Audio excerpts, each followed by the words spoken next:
Hey guys, back with another video for my 2003 BMW Z4. This time adjusting the rear camber on my back right tire. Just noticed now after two sets of tires, my inner 1 inch on my back right tire kind of wears away more quickly than my left, and so I just wanted to make sure that the camber was looking good. If you don't know what camber is, if you're looking at my right hand here, negative camber would be more tip inwards, positive camber would be more tip outwards. And if you wanted to look at toe in, if this was your right foot, you could toe in or toe out. In this video, I'm just going to be taking my slightly negative camber and trying to stand it up a little bit so that inner inch doesn't wear away as fast.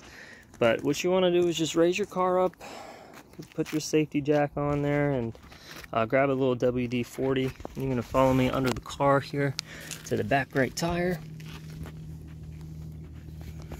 And you're just going to mark on this bolt here. I marked on both sides, but this side is an 18mm nut, and then the 18mm bolt, which is the actual adjustment bolt, is on the other side. Let me get you a better view here, give me a moment. And so we're on the front side here of the wheel toward the front of the car, and you can see this is the adjustment bolt itself, how I already have it marked on the bottom right corner with black Sharpie. And you know what you're gonna do once you loosen up the nut on the right side, the left side here, which is also a size 18, you want to adjust by rotating clockwise or counterclockwise. And what that's gonna do is this washer that's fixed to this bolt rotates with the bolt and pushes against this little nipple that's in the arm. And so as you're rotating, in this case, you know, let's say we're rotating this way, you know, the wider portion will start to come up to here and push the tire for, I think in this case, a greater negative camber.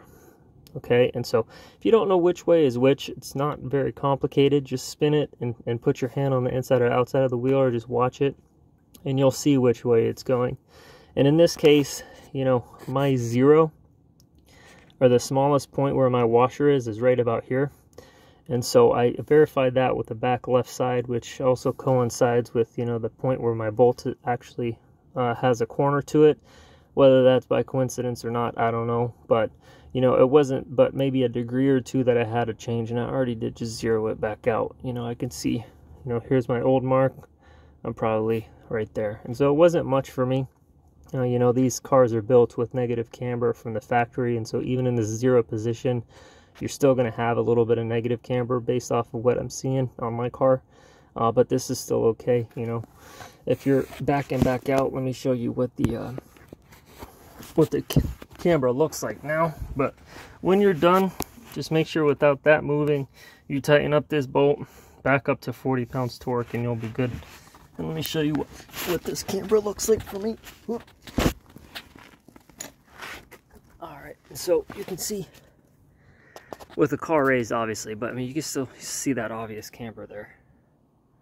Compare that to the other side. And again, the car is on its side, but I mean, you can tell. So yeah, guys, that's pretty much all it is. Just, if you don't know what you're doing, I recommend just paying a shop to do it, but this is a pretty straightforward process. If you have any questions, leave it in the comments. Thanks, guys. Good luck.